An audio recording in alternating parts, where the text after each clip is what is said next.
Una de las cosas que me encantaban cuando yo era niño era escuchar a mis padres contar la historia de la familia o historias de la familia. De hecho, podía escucharlas una y otra vez, y era como si siempre fueran nuevas, ¿no? Me imagino que a ustedes les habrá pasado algo similar. Algunas historias eran graciosas, tan graciosas que todavía al día de hoy, cuando yo las cuento, me hacen reír. Pero yo creo que en la mayoría de los casos, la razón por la que me encantaba escuchar esas historias familiares era porque me ayudaban a entender mi propia historia. Aunque yo no lo veía tan claro en aquel momento cuando yo era niño, como puedo verlo ahora, esas historias me ayudaban a entender mejor de dónde vengo y en cierto modo por qué yo soy como soy o por qué soy lo que soy. Yo creo que es por eso que la mayoría de las personas sienten esa necesidad de escuchar su historia familiar, ¿no? Nos ayuda a colocarnos en una especie de mapa genealógico o genealógico. Pero eso cobra más relevancia aún cuando nosotros somos cristianos. Y eso por dos razones. En primer lugar, porque ahora nosotros sabemos que nuestro Dios es el Dios de la historia. Nuestro Dios es el Dios de la historia, de manera que al escuchar nuestra historia familiar, nosotros podemos ver a Dios llevando a cabo sus propósitos redentores, sus propósitos soberanos para traernos al lugar donde estamos en este momento. Pero en segundo lugar, porque nuestra historia va mucho más allá de lo que considerábamos nuestra historia hasta el momento de nuestra conversión. Ahora nosotros sabemos por las Escrituras que va más allá que de nuestros padres, de nuestros abuelos, de nuestros bisabuelos. Todos nosotros somos parte de una gran historia de redención que comenzó en el huerto del Edén, cuando Dios prometió un Salvador en el contexto de la caída de nuestros primeros padres. Una historia que se fue desarrollando a través de los siglos hasta la venida de nuestro Señor Jesucristo y hasta ese momento crucial y transformador en que nos encontramos con Él. En ese sentido, cuando estudiamos el libro de Ruth, que comenzamos a exponer la semana pasada, todos los cristianos aquí debemos tener en mente que estamos armando el rompecabezas de nuestra propia historia. De hecho, yo creo que eso impactaría de una forma significativa nuestra lectura de la Biblia. Entonces, si tú entendieras, si nosotros entendiéramos que esta es la historia de nuestra familia, yo creo que eso impactaría nuestra lectura de la Biblia. Mis hermanos, todas las cosas que sucedieron hace cientos de años atrás para que Boaz y Ruth se encontraran, sucedieron por amor a ti y a mí si somos cristianos. El Dios de la historia estaba llevando a cabo su plan de redención para traer al mundo al Redentor prometido que habría de salvar nuestras almas. Yo quiero convencerte en esta mañana que la historia de Ruth es nuestra historia. La historia de Ruth es nuestra historia. La semana pasada nosotros dejamos a Noemí regresando a Belén con el corazón lleno de amargura por todas las cosas que le habían acontecido en el seno de su familia. Murió su esposo, murieron sus hijos, no dejaron descendencia. Noemí estaba devastada, así que ella llega a Belén con el corazón cargado, con su nuera moabita, y dice a las mujeres de Belén: ya no me llamen Noemí, que significa placentera, llámenme Mara, porque el Dios Todopoderoso me ha amargado la vida. Sin embargo, el libro termina con un rayo de esperanza en el horizonte. El capítulo 1 termina con un rayo de esperanza. Dice al final del versículo 2, y llegaron a Belén al comienzo de la siega de la cebada. Dios había preparado el escenario para dar un paso más en el cumplimiento de la promesa que le había dado a Abraham de que en su descendencia serían benditas todas las familias de la tierra. Ahora, antes de pasar a considerar el contenido del capítulo 2 del libro de Ruth, que nuestro hermano Leopoldo acaba de leer, es necesario conocer al menos dos aspectos de la ley mosaica que se encuentran en el trasfondo de esta historia. Si no entendemos esta ley, se nos va a hacer difícil entender qué es lo que está pasando aquí. Por un lado, Dios había establecido en la ley de Moisés que si un hombre moría sin hijos, como fue el caso de Malón, el esposo de Ruth, la viuda no debía dejar la familia, sino que el hermano del difunto debía casarse con ella para dejarle descendencia a su hermano fallecido. O sea, el hijo que viniera de esta nueva unión entre la viuda y su cuñado, por eso se llama la ley del levirato, porque la palabra levir en latín significa cuñado. La viuda tenía que casarse con su cuñado para dejarle descendencia al hermano fallecido. O sea, el hijo de esta unión era heredero del hermano que falleció, no del que se casó con la viuda. Eso es la ley del levirato. Pero por otra parte, también la ley estipulaba que si una persona empobrecía y tenía que arrendar su tierra, un pariente cercano podía redimir la tierra, es decir, podía comprarla de nuevo para conservarla en la familia. En otro mensaje más adelante vamos a ver las implicaciones de esta ley del Redentor con más detalles. Pero por el momento solo quiero señalar que Dios había hecho provisión en la ley para que las propiedades permanecieran dentro del clan familiar a través de un redentor. Cuando Noemí decide regresar a Belén, la razón de su amargura es que ella no tiene más hijos que pudieran casarse con sus nueras para salvar la extinción de la familia de Elimelech. Eso es lo que la tiene llena de amargura. No tengo más hijos. Pero por el otro lado, Noemí no contempla a la vista ningún pariente redentor que pueda recobrar las propiedades de la familia. Así dejamos a Noemí en el capítulo 1. Pero ahora nos vamos a enterar que Noemí está equivocada, como suele suceder con todas las personas que están llenas de amargura.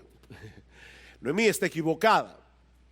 Justo al inicio de la siega de la cebada, habría de ocurrir un encuentro providencial que no solo iba a cambiar radicalmente la vida de Ruth y de Noemí, sino que iba a cambiar la historia del mundo. Un encuentro providencial. Capítulo 2, versículo 1. Y tenía Noemí un pariente de su marido, un hombre de mucha riqueza de la familia de Elimelech, el cual se llamaba Booz. No sé si notaron que el autor de la historia te dice dos veces que Booz era familia de Elimelech, era del clan de Elimelech, y por si lo pasaste por alto te lo vuelve a repetir en el versículo 3. Booz era de la familia de Elimelech, pero nos dice también que era un hombre de mucha riqueza, y la palabra hebrea que aparece allí se traduce en otro lugar como valeroso o poderoso. Es por eso que la Nueva Versión Internacional traduce esta frase diciendo que Booz era un hombre rico e influyente de la familia de Elimelec. Ahora, no olviden, mis hermanos y amigos que están aquí en esta mañana, que Ruth no había leído el libro de Ruth. De manera que en este punto de la historia, tú y yo sabemos algo que en ese momento Ruth no sabía. El autor es genial, como él va armando la trama aquí. Él ya nos dice algo que Ruth no sabía en ese momento de la historia. Estas dos viudas están solas en Belén, necesitaban alimento. De hecho, vamos a ver más adelante que Elimelec le había dejado de herencia una propiedad a Noemí, pero al no haber varones en la familia, no había quien labrara la tierra, así que alguien tenía que salir a buscar alimento. Y aquí viene el versículo 2. Y Ruth, la moabita, dijo a Noemí: te ruego que me dejes ir al campo a recoger espigas en pos de aquel a cuyos ojos halle gracia. ¿Recuerdan ustedes en el capítulo 1 cómo Noemí oraba por sus nueras y le pedía a Dios que su misericordia, su gesed estuviera sobre ellas? La palabra gesed en hebreo es una palabra muy difícil de traducir en español, pero da la idea de un amor de pacto, da la idea de esa fidelidad de Dios en su amor para con su pueblo, con el cual él había hecho un pacto. Y ahora Ruth le está diciendo a su suegra Noemí: déjame ir al campo a espigar, a ver si yo hallo gesed ante los ojos de algún propietario del campo. La oración que Noemí había hecho por sus nueras en el capítulo 1, ahora Dios la va a responder de una manera sorprendente, porque el Dios del Antiguo Testamento es el mismo Dios del Nuevo Testamento, que responde más abundantemente de lo que pedimos o entendemos.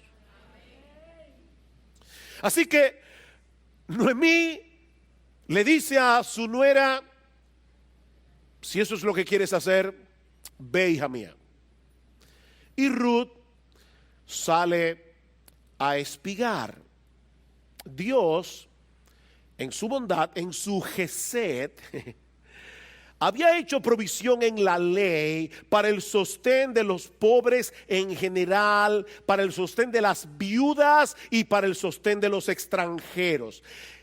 Y es importante entender, mis amados hermanos, que esa era una de las maneras a través de las cuales Israel como nación iba a cumplir el propósito de su existencia. Dios había colocado a Israel en la tierra de Canaán porque era un paso obligado entre el norte y el sur, para que todo el que pasara por la tierra de Israel, a través de la bondad del pueblo, pudiera ver la bondad de Dios. Era una forma evangelística, era la manera como Dios quería dar a conocer su nombre en todas las naciones. Dice en Levítico capítulo 19: cuando ciegues la mies de tu tierra, no segarás hasta los últimos rincones de tu campo, ni espigarás el sobrante de tu mies. Es decir, los segadores pasan, hay espigas que se van a caer en el piso, no ordenes a tus segadores que pasen de nuevo. Que las espigas que caigan en el piso queden allí.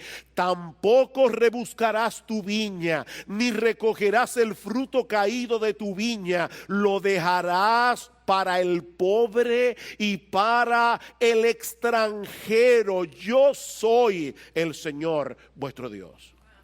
Déjalo para el pobre y para el extranjero. Y en Deuteronomio capítulo 24, en el versículo 19, vemos cuál es la razón que está detrás de todo esto. Dios le dice al pueblo de Israel en el versículo 22: recordarás, harás todo esto que acabo de mandar aquí, de no recoger las espigas en los rincones, etcétera. Recordarás que tú fuiste esclavo en la tierra de Egipto. Por tanto, yo te mando que hagas esto. En otras palabras, así como Dios fue generoso con ellos, librándolos de la opresión de Faraón, ahora ellos debían mostrar la misma generosidad con los pobres, las viudas y los extranjeros, que eran los más vulnerables a ser oprimidos. Ahora, mis hermanos, ¿ustedes recuerdan cuándo sucedió esta historia? En el tiempo de los jueces, en el peor momento de la historia de Israel. Y lamentablemente durante el tiempo de los jueces estas leyes de protección no siempre eran tomadas en cuenta, como nosotros vemos en la horripilante historia del levita que llega con su concubina a la ciudad de Gabá. ¿Recuerdan en el capítulo 19 del libro de Jueces? De manera que Ruth estaba corriendo un riesgo al salir a espigar a los campos de Belén, sobre todo tomando en cuenta que ella era una moabita extranjera. Pero Ruth tenía fe en el Dios de Israel, no en los israelitas. Y amparada en esa fe, ella decide salir al campo a buscar alimento. Versículo 3. Partió pues y fue y espigó en el campo en pos de los segadores. Los campos no tenían letreros. Ni siquiera tenían verjas. De hecho, yo recuerdo cuando era niño, una de las historias que mi papá me hacía es que cuando él vivía en Palestina, uno tenía derecho a entrar en cualquier campo y comer del fruto que estuviera en el árbol. Tú no podías llevarte el fruto fuera del campo, pero todo lo que tú pudieras comer adentro no había problemas. Era una forma de calmar el hambre de las personas. Los campos no tenían verja, los campos no tenían letrero. Así que Ruth sale a espigar, versículo 3 en el medio, y aconteció, y la palabra hebrea aquí es también difícil de traducir, porque lo que el texto dice es algo como esto: y de manera casualmente casual, la parte del campo a donde ella llegó le pertenecía a Booz, que era de la familia de Elimelech. Ahora, por supuesto, mis hermanos, el autor de Ruth no cree en la casualidad. Más bien, él nos está permitiendo ver la misma historia desde dos ángulos distintos. ¿Ustedes han visto esas películas donde se parte la pantalla en dos y tú estás viendo dos escenas al mismo tiempo? Bueno, ese es el recurso literario que el autor está usando aquí. Él quiere que nosotros veamos que cuando Ruth salió a espigar, ella no sabía qué porción del campo le pertenecía a quién. Fue de una manera casualmente casual que ella vino a parar a ese campo. Pero Dios, que nos ama a ti y a mí, y quería proveer un redentor, Dios estaba moviendo las cosas para que los pasos de Ruth se dirigieran hacia allá y no hacia ningún otro lugar. Y noten cómo comienza el versículo 4. Y he aquí, y otra vez en hebreo, esto es una expresión de sorpresa. Eso es una exclamación. Ruth sale a buscar alimento y casualmente casual llega al campo que le pertenece a Booz. Oh, sorpresa, y he aquí que en ese mismo día, a esa misma hora, en ese mismo momento, a Booz se le ocurrió ir a supervisar la parte del campo donde estaba espigando Ruth. ¿Cuántas casualidades? Dice, Booz llega allí y dice a los segadores: el Señor sea con vosotros. Era un hombre piadoso. No era solamente un hombre rico e influyente. Booz tenía una buena relación con sus empleados. Había una relación de afecto mutuo. Este hombre no tenía ínfulas de grandeza por el hecho de ser rico. Llega allí, pide una bendición por los segadores y oigan cómo ellos le responden: que el Señor te bendiga. ¿Qué relación? Él los bendice, ellos también a él. Pero entonces, versículo 5, Booz se fija en Ruth. Entonces Booz dijo a su siervo que estaba a cargo de los segadores: ¿Y de quién es esta joven? ¿de quién es esta joven? Mis hermanos, pensemos por un momento en todo lo que tuvo que pasar para que hubiera este encuentro entre Boaz y Ruth y para que luego Boaz pusiera sus ojos en ella. Ya nosotros conocemos la forma tan rara, tan extraordinaria en que Ruth vino a parar a Belén. Ya lo vimos la semana pasada. Pero pensemos por un momento en Boaz.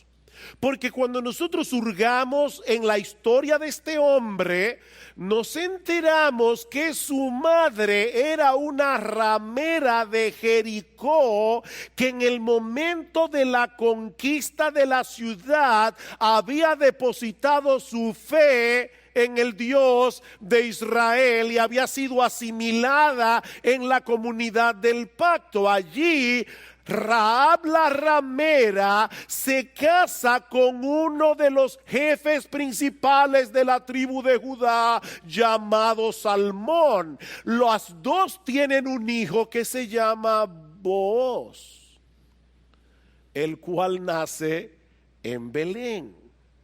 ¿Se dan cuenta, mis hermanos, a Dios moviendo todos estos hilos de la historia?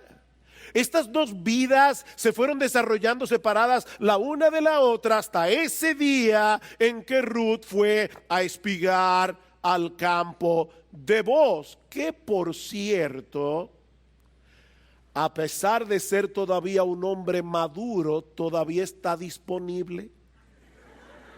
O sea, fíjense, aquí estamos hablando de que no sabemos si Boaz se había quedado sin casar, no sabemos si era que había enviudado, pero el hombre estaba disponible.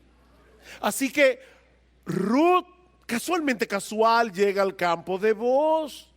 Boaz, de una manera casual, llega al campo en el momento en que Ruth estaba espigando, y por alguna razón que el autor no señala, los ojos de Boaz se fijan en Ruth. Y yo sé que algunos aquí, ¿verdad?, ya con una mente romántica deben estar pensando, eso fue que Boaz quedó flechado con la hermosura de Ruth. Y por supuesto ya se imaginan a Boaz como una especie como de George Clooney, que cuando Ruth lo vio, su corazón comenzó a palpitar. Ok, quítense a Hollywood de la cabeza, porque yo creo que más adelante vamos a ver que Boaz estaba interesado en Ruth, pero yo creo que en este momento de verdad ese romanticismo puede hacernos perder algunas cosas más importantes en la historia. Cuando Boaz pregunta, ¿y quién es esta joven? Y puede ser que sencillamente se fijó en ella porque nunca antes la había visto. No quiero matar el romanticismo, pero tal vez simplemente fue que nunca antes la había visto allí en su campo. Así que él pregunta, ¿y ella quién es? Respuesta, versículo 6.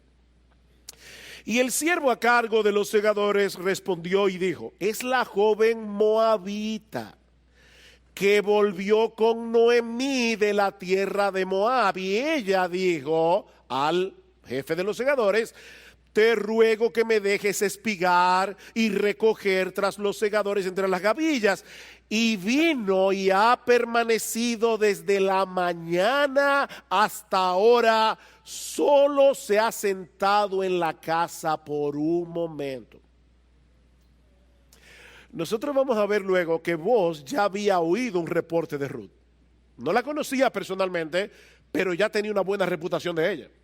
Pero ahora, con la respuesta del jefe de los segadores, Boaz está añadiendo a lo que él piensa de Ruth, a todas las virtudes que ha oído de Ruth, el hecho de que esta muchacha era laboriosa. Ruth no había parado de trabajar desde la mañana hasta el momento en que Boaz llega al campo. Así que Boaz se acerca a Ruth y por primera vez habla con ella. Y eso nos lleva de la mano a nuestro segundo encabezado. Ya vimos un encuentro providencial entre Boaz y Ruth. Veamos ahora una bondad inusual. Una bondad inusual. La bondad de Boaz hacia Ruth. Versículo 8. Entonces Booz dijo a Ruth: oye, hija mía. ¿Se dan cuenta cómo se refirieron a ellas? A ella, el jefe de los segadores, la moabita. Pero Booz le llama hija mía. Oye, hija mía, no vayas a espigar otro campo. Tampoco pases de aquí, sino quédate con mis criadas. Fíjate en el campo donde ellas ciegan y síguelas, pues he ordenado a los siervos que no te molesten. Cuando tengas sed, ve a las vasijas y bebe del agua que sacan los siervos. Mis hermanos, Booz le está dando permiso a Ruth para que espigue como cualquiera de sus criadas. En otras palabras, él no la está tratando como a una extranjera.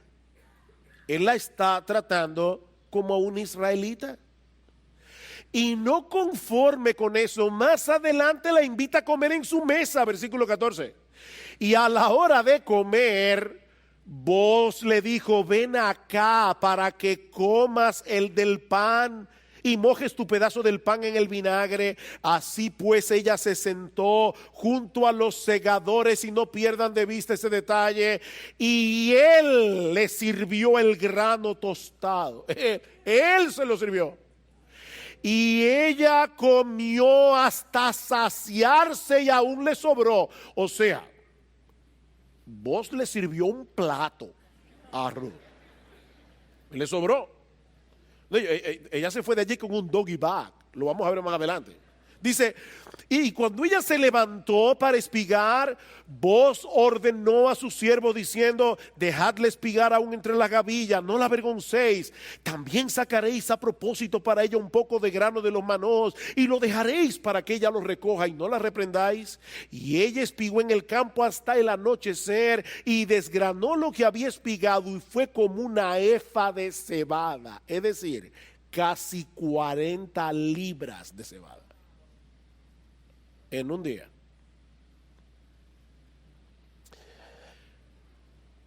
Eso habla mucho de la diligencia de Ruth, pero también de la bondad de Booz. Y ahora los románticos me van a preguntar: ¿y ahora, pastor? No podemos decir que este hombre está flechado. O sea, miren todo lo que él hace por ella. Le pide que se quede en su campo, él se lo pidió. Se asegura de que no sea maltratada, de que nadie la avergüence.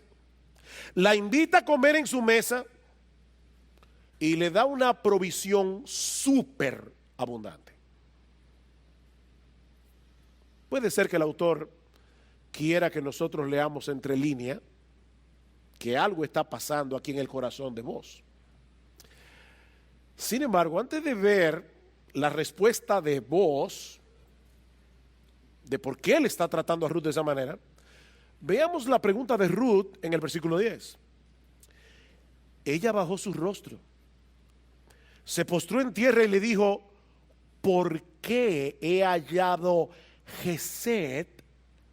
¿Por qué he hallado gracia ante tus ojos, para que te fijes en mí siendo extranjera? Ruth está preguntando aquí lo que el lector del libro se pregunta cuando lee acerca de la bondad de Booz. ¿Por qué Booz está siendo tan bondadoso con ella? Era viuda, era pobre, era extranjera. Ruth estaba en la parte más abajo de la escala social. Eso es lo que nos está diciendo el autor. Así que Ruth está muy consciente de que ella no tenía ningún derecho. Tal vez cuando ella salió de la casa esa mañana en busca de alimento, ella sabía que se estaba exponiendo a ser maltratada, a ser avergonzada por el hecho de ser una moabita. Por eso ella reacciona con asombro y reacciona con gratitud y humildad ante la bondad de Booz. ¿Saben por qué? Porque ella sabe que no lo merece. Ella sabe que no lo merece. De hecho, más adelante, en el capítulo 13, en el versículo 13, Ruth le dice a Booz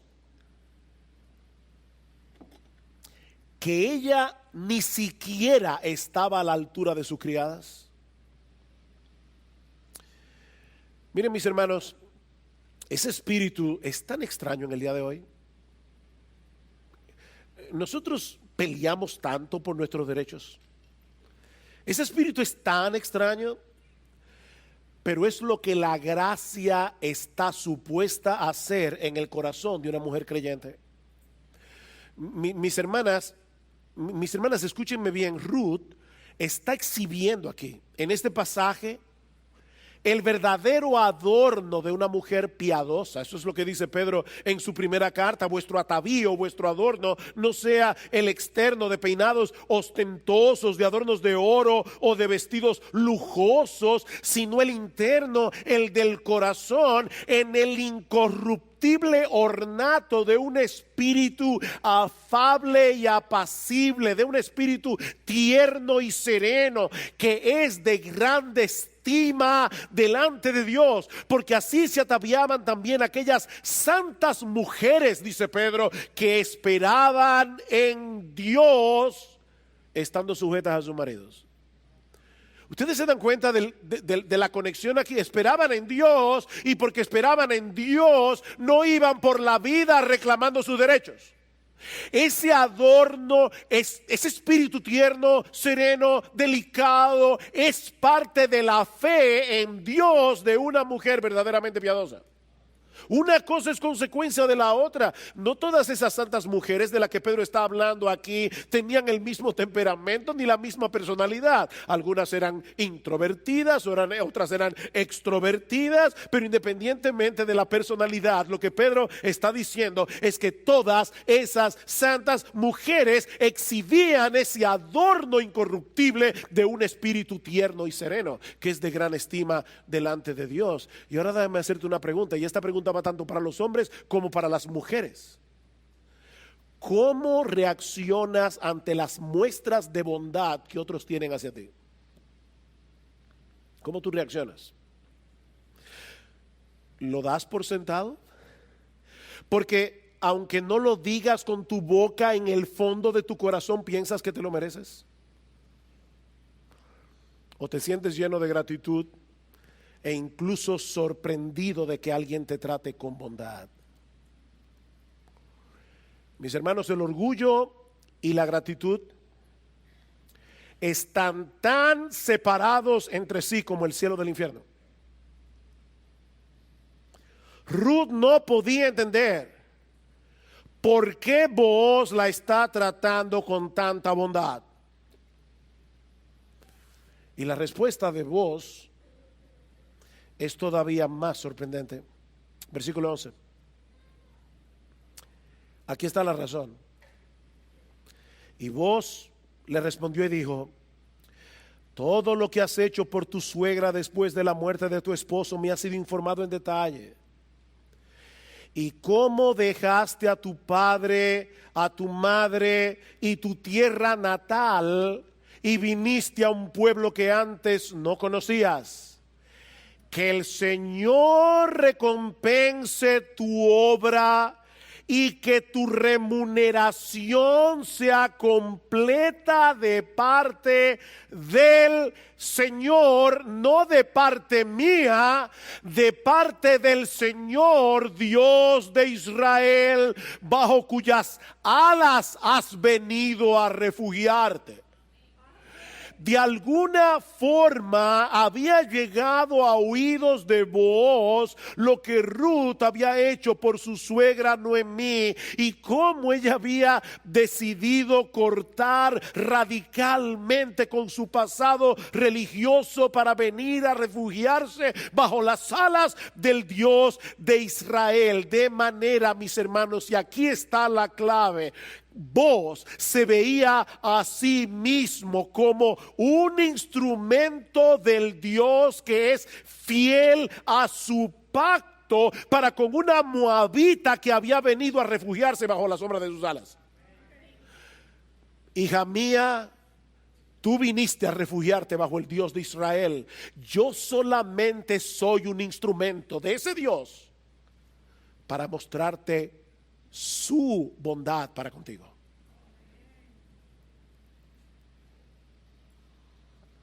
Su bondad no era más que un reflejo de la bondad de Dios. Y es por eso que vos le pide a Dios que la recompense por lo que ella había hecho. ¿Quiere esto decir que Ruth se había ganado el favor de Dios por la buena obra que había hecho con su suegra? ¿Por qué se habla aquí de remuneración, de recompensa? ¿Estaba Dios en deuda con Ruth por el bien que ella le había hecho a su suegra Noemí? Por supuesto que no. Como bien señala John Piper, la imagen que se nos presenta aquí no es la de una empleada que a final de mes recibe el pago que se ha ganado por su trabajo, sino la de un aguilucho amenazado que llega a encontrar refugio bajo las alas del águila. El punto no es que Ruth se ha ganado el favor de Dios, sino que Dios ha prometido bendecir a todos los que se refugian en Él, y Él es fiel a su propio nombre. Mis hermanos, Dios ha comprometido su honor en hacerle bien a aquellos que se refugian bajo la sombra de sus alas. Dice el salmista en el Salmo 57: ten misericordia de mí, oh Dios, ten misericordia de mí, porque en ti ha confiado mi alma, y en la sombra de tus alas me ampararé hasta que pasen los quebrantos. La razón por la que el salmista le está pidiendo a Dios que se apiade de él y que tenga misericordia de él es porque él ha venido a refugiarse bajo sus alas. Oh Dios, tú has prometido bendecir no a aquellos que deciden ganarse tu favor haciendo cosas por ti, sino a aquellos que esperan confiados en lo que tú puedes hacer por ellos. Oh Dios, por la gloria de tu nombre, ten misericordia de mí. Por eso dice el salmista en el Salmo 147 que el Señor no se complace en la fuerza del caballo ni en la agilidad del hombre. ¿Saben en quién Dios se complace? En aquellos que esperan en su misericordia. Dios ha comprometido su honor, Dios ha comprometido su nombre en bendecir a aquellos que han venido a refugiarse bajo la sombra de sus alas, y Dios va a cumplir lo que Él ha prometido, porque Él es un Dios fiel. Ruth había sido capaz de dejar el refugio de su casa paterna en Moab. ¿Saben por qué? Porque había encontrado bajo las alas de Dios un refugio infinitamente mejor. Dime tú, mi amigo, ¿en qué tú te estás refugiando que te está impidiendo venir bajo las sombras de esa gran águila? Y vos simplemente se veía a sí mismo no como el gran benefactor. Él se veía a sí mismo como el instrumento usado por Dios para mostrarle a Ruth lo que hace el Dios de Israel con aquellos que se refugian en Él. Pero la bondad de Booz no solamente impactó a Ruth, y eso nos lleva a nuestro tercer y último encabezado: la teología de Noemí refinada. La teología de Noemí refinada. Ya vimos un encuentro providencial, una bondad inusual, y ahora vemos en los versículos finales una teología refinada. Cuando Ruth regresa del campo al caer la noche, ya ustedes se pueden imaginar la tremenda sorpresa que se lleva Noemí. Versículo 18. Y lo tomó el efa de cebada y fue a la ciudad. De hecho, Ruth era joven, Yo creo que era hermosa, pero era fuerte. 40 libras de cebada y el doggy bag. Dice, y lo tomó y fue a la ciudad, y su suegra vio lo que había recogido y sacó también lo que le había sobrado después de haberse saciado. Eso fue lo que le sirvió Booz en el plato. Y se lo dio a Noemí. Y entonces Noemí, por favor, lean la historia con imaginación. ¿Ok? No fue que Noemí le dijo, oye, ¿dónde fue que tú espigaste hoy? No.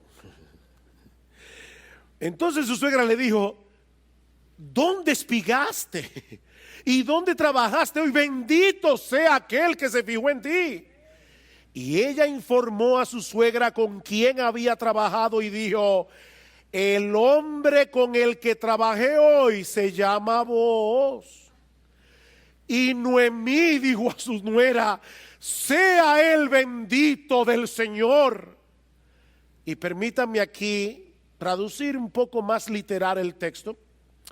Sea él bendito del Señor, quien no ha rehusado su bondad, ni a los vivos, ni a los muertos. ¿Quién es el que no ha rehusado su bondad?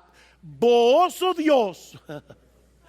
Mis hermanos, en el texto hebreo nosotros vemos que Noemí está hablando de Dios. Su teología ha comenzado a refinarse aquí. Sea el bendito del Señor, quien no ha rehusado su bondad, ni a los vivos ni a los muertos. Oh, le dijo también Noemí, el hombre es nuestro pariente, es uno de nuestros parientes más cercanos. Él puede redimirnos. Eso es lo que Noemí le está diciendo. Ella está celebrando aquí la bondad de Dios, que se ha manifestado a través de la bondad de Booz. Pero también está celebrando el hecho de que Dios guiara a Ruth precisamente a espigar al campo cuyo dueño podía ser el redentor de la familia. Por eso alguien ha dicho que repentinamente Noemí parece haber cambiado de humor, de actitud y de doctrina. Repentinamente. Noemí había estado bien clara desde el principio en cuanto a la soberanía de Dios. Eso lo vimos el domingo pasado. Lo que ella había perdido de vista era su bondad. De hecho, la última vez que escuchamos a Noemí en el libro, ella está manifestando su amargura a las mujeres de Belén por la forma como Dios la había tratado. Y aun cuando Ruth le pide permiso para salir al campo a espigar, ella simplemente le dice, ve, hija mía. Ninguna palabra de bendición para su nuera.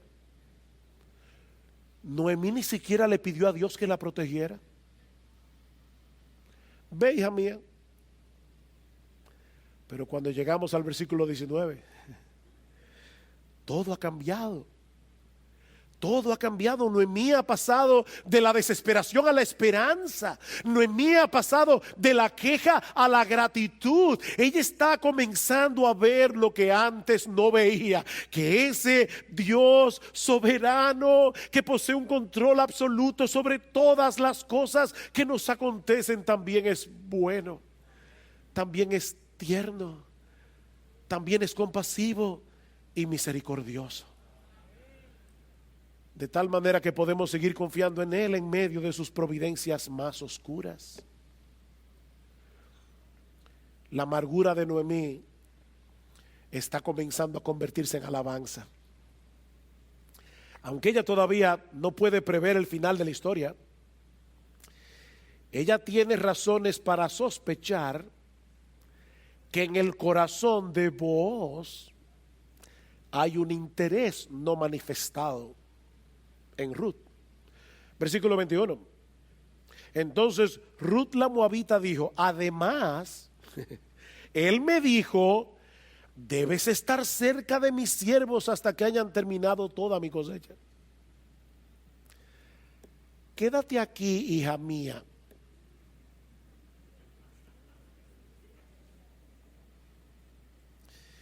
Y Noemí le dice, sigue su consejo. Versículo 22. Y Noemí dijo a Ruth su nuera: es bueno, hija mía, que salgas con sus criadas, no sea que en otro campo te maltraten. Y ella se quedó cerca de las criadas de Booz, espigando hasta que se acabó la cosecha de cebada y de trigo, que duraba 3 meses. 3 meses. Yo sospecho que Noemí tenía la esperanza de que en esos meses, yendo todos los días al campo, Booz le dijera algo. Y de hecho, permítanme especular un poco, pero ya me imagino todos los días: ¿y cómo te fue hoy, hija mía? Todos los días. Y Ruth le decía: estaba espigando y esto fue lo que traje. ¿Te encontraste con vos? ¿Te dijo algo? No. No, él me sigue tratando bien. Pero termina la cosecha de cebada y de trigo y todo sigue igual. De manera que el autor del libro concluye toda esta sección en el capítulo 2 con las palabras finales del versículo 22. Y vivía con su suegra. Vivía con su suegra. Se acabó la siega, nada pasó. Y Ruth sigue en casa de su suegra, Noemí. Por supuesto, Noemí no estaba dispuesta a quedarse de brazos cruzados, esperando pacientemente que pase lo que tenga que pasar. No, ella comenzó a tramar un plan. Pero eso lo veremos el domingo que viene. Por ahora, solo quiero dejar 2 cosas en vuestras mentes antes de concluir. La primera, mis hermanos, y yo sé que esta historia es simpática, nos hace reír, pero aquí hay algo muy importante teológicamente. Mis hermanos, esta historia nos enseña la enorme importancia de estar apercibidos todo el tiempo de la bondad inmerecida de Dios en nuestras vidas. Fue por perder de vista la bondad de Dios que Noemí se llenó de amargura. Pero fue al percibir la bondad de Dios a través de este encuentro providencial entre Ruth y Booz que su amargura se convirtió en esperanza. De hecho, nosotros podemos llegar más lejos y decir que fue por la bondad de Dios que Booz fue bondadoso. Y fue por esa misma bondad que Ruth reaccionó con gratitud. Nuestra teología es defectuosa y aún blasfema cuando divorciamos la soberanía de Dios del amor de Dios.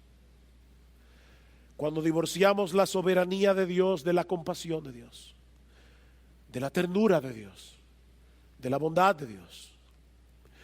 Es por eso, mis hermanos, que Satanás hará todo lo que esté a su alcance para que perdamos de vista la realidad de que nuestro Dios es bueno y de que para siempre es su misericordia.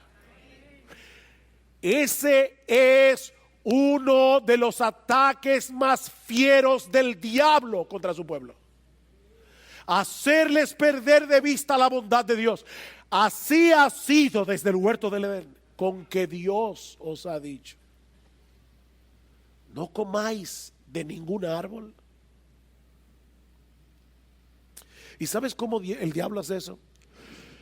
Por un lado, llevándonos a creer que somos merecedores de cosas que no merecemos. Llevándonos a creer que somos merecedores de cosas que no merecemos. ¿Saben para qué? Para que dejemos de valorar todo lo que Dios nos da sin merecerlo. Es de gracia, mis hermanos, todo lo que recibimos de la mano de Dios, y es únicamente porque estamos en Jesús. Es de gracia. No somos merecedores del favor de Dios. Pero por el otro lado, Satanás nos lleva a fijar la vista en las circunstancias difíciles de nuestras vidas para que lleguemos a perder de vista su amor redentor en Cristo. Y de ahí mi segunda aplicación en esta mañana. ¿Qué fue lo que transformó la teología de Noemí? ¿Qué fue lo que impactó a esta mujer? Ver la bondad de Dios a través de la provisión de un redentor bondadoso. A través de la provisión de un redentor bondadoso. ¿Y saben qué, mis hermanos? Nosotros tenemos en Cristo un redentor infinitamente mejor que el que Dios le proveyó a Ruth y a Noemí. Si vos fue el instrumento que Dios usó para bendecir a esta moabita y a su suegra. A esta moabita que había venido a refugiarse bajo las alas del Dios de Israel. Pero al final de cuentas esa bendición fue temporal. Esa bendición fue temporal. Mis hermanos, todos nosotros tenemos ahora un mejor entendimiento que Noemí, que Ruth y que Booz de lo que Dios estaba haciendo a través de esta historia. De hecho, todos nosotros tenemos ahora un mejor entendimiento que el autor del libro de Ruth, porque nosotros podemos ir al Nuevo Testamento y leer en el primer capítulo del Evangelio de Mateo y ver en la genealogía de nuestro Señor Jesucristo los nombres de Ruth, de Rahab la ramera, de Booz y de Obed, el hijo que tuvieron Ruth y Booz, padre de Isaí, padre del rey David. Nosotros podemos leer eso ahora en el Nuevo Testamento. El autor del libro de Ruth no podía. Oh, Dios estaba proveyendo un redentor que no solo nos iba a librar de la miseria eterna, sino que iba a restaurar, gradualmente en nosotros la imagen de Dios que se había perdido por causa del pecado. Y ahora nosotros podemos ver las aflicciones oscuras con otros ojos. Ahora podemos ver la bondad de Dios a través de las nubes oscuras, porque ahora nosotros sabemos que a los que aman a Dios todas las cosas les ayudan a bien. Esto es, a los que conforme a su propósito son llamados, porque a los que antes conoció también los predestinó para que fuesen hechos conformes a la imagen de su Hijo. Esa es la bondad de Dios. Esa es la bondad sobreabundante de Dios. El perdón de nuestros pecados, el don de la vida eterna, la relación con Él y el ser gradualmente conformados a la imagen hermosa de nuestro bendito, glorioso, exaltado, precioso Señor y Salvador Jesucristo. Eso es lo que Dios está haciendo contigo. Si tú has venido a refugiarte bajo la sombra de sus alas. Oh, si Noemí cambió su teología y probablemente saltó de gozo cuando vio la provisión de Booz y cuando oyó hablar de ese redentor. Oh, cuánto no deberíamos nosotros saltar de gozo ante el bendito redentor que tenemos en Cristo. Él es nuestro Booz. Y su provisión de gracia es infinitamente mucho más abundante. Mi amigo, si tú estás aquí en esta mañana y nunca has venido a refugiarte por la fe bajo las alas del Todopoderoso, yo te ruego, no te vayas de este lugar sin Cristo, sin esperanza y sin Dios. No te vayas de este lugar así. Arrepiéntete de tus pecados. Arrepiéntete de tus pecados. Confía en ese bendito redentor que Dios ha provisto para que todo aquel que en Él cree no se pierda, mas tenga vida eterna. Yo te lo suplico, mi amigo, no te vayas de aquí sin ese amparo. El que habita al abrigo de Dios morará bajo sombras de amor. Su esperanza y castillo Jehová será, y en sus alas feliz vivirá. Oh, yo quiero habitar al abrigo de Dios. Oh, yo quiero habitar al abrigo de Dios. Él es nuestra roca fuerte. Él es nuestro castillo. Él es nuestro redentor. Oh, mi amigo, por favor, te lo ruego, no te vayas de aquí sin Cristo. No te vayas sin Cristo, porque te vas sin esperanza y sin Dios. Y si mueres, morirás sin esperanza y sin Dios. Y así quedarás por los siglos de los siglos en las llamas del infierno. Oh, que Dios tenga misericordia.